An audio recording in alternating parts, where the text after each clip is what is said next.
resource intelligence methods, and expert analysis from law enforcement officers. Lieutenant Tim McMillan, retired law enforcement officer who has extensive experience having worked 5 presidential details in the past, said this on X. They basically formed a bulletproof barrier around him.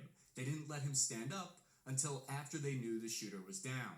They would have gotten communications through their radio devices in their earpieces confirming this. At this moment, the agents are not just protecting Trump, but they're also checking his body for additional injuries and assessing his condition to see if he's ambulatory or not, to see if he can move on his own.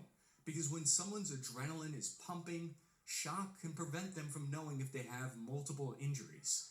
It's actually not their job to return fire immediately, and that's because, meanwhile, the Secret Service counter-sniper team, located here on this rooftop, returned fire within moments and eliminated the gunman here 130 meters away with a shot to the head.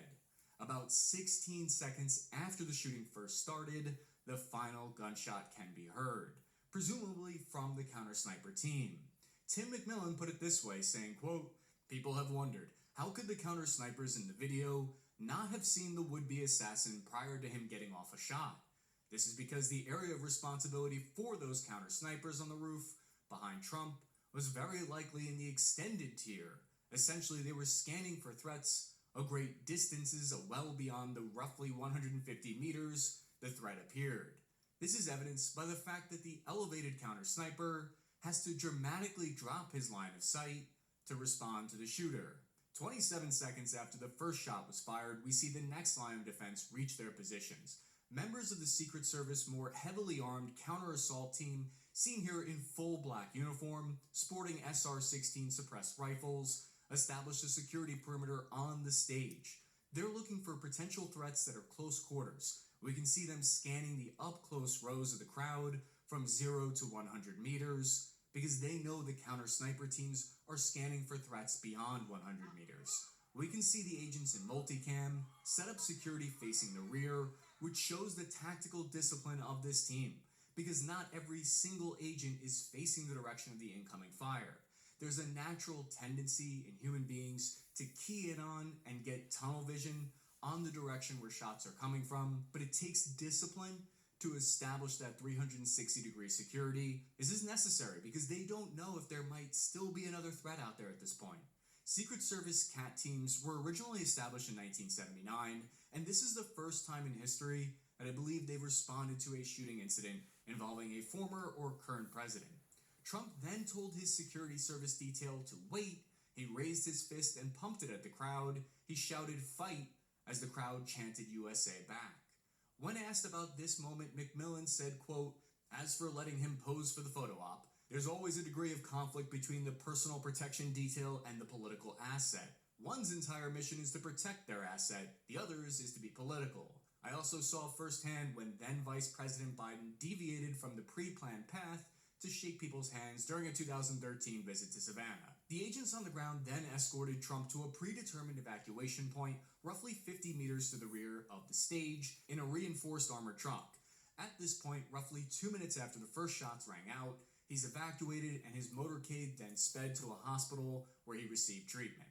Swarms of additional units then make their way to the stage. As a result of the assassination attempt, 1 attendee was killed and 2 others were injured who are still in critical condition from the rounds that missed the president. When I watched the video of what happened last night, it filled me with a visceral reaction of disgust and anger.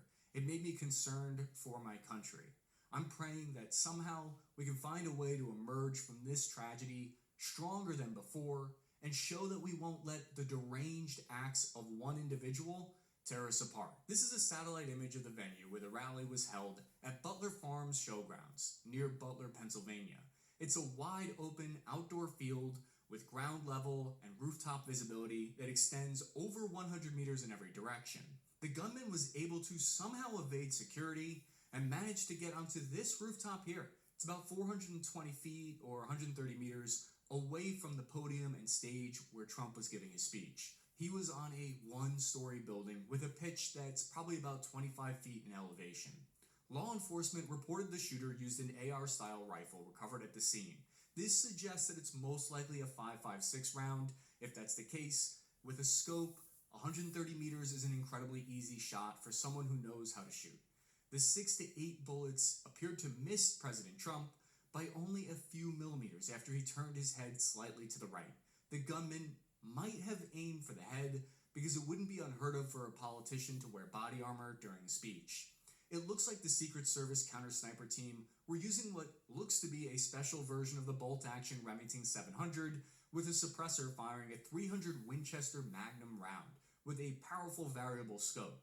For reference, that's got substantial recoil and pinpoint accuracy out to 800 meters and beyond. To the point of what McMillan was saying earlier, this is the type of rifle that you'd be looking for extended range threats beyond 150 meters. This video posted on X of the counter-sniper team has 15 million views, with people disagreeing on whether or not the would-be assassin took the first shot or if the counter-sniper team fired first. The way I look at the security measures are that they're a tiered and layered approach. The sniper team is one of the last lines of defense. If they're pulling triggers, that means a lot of other steps have already gone wrong, because ideally a shooter should never even have gotten within a mile of an elevated clear shot of the former president. People are inevitably going to be picking apart the split-second decisions of the first responders, and I can understand why there's some value in that. But I think the more important question is, how much resources and funding were they given based on the tempo of their operations, and how big was Trump's Secret Service personnel detail? How many resources did they have available to them? How thin were they spread? In Tim McMillan's analysis, he stated, quote, "Based on limited details at this point, in my opinion, the security breakdown occurred in the middle tier, which would likely include law enforcement who were supposed to be assigned to the area near the outbuildings. History was at a fork in the road here that was determined by less than an inch in a fraction of a second. This building that the gunman took up a firing position on is not a part of the Butler Farm Show perimeter. It lies just outside and belongs to a different company called AGR International. They're a supplier of automation equipment for glass and plastic packaging, but that could be one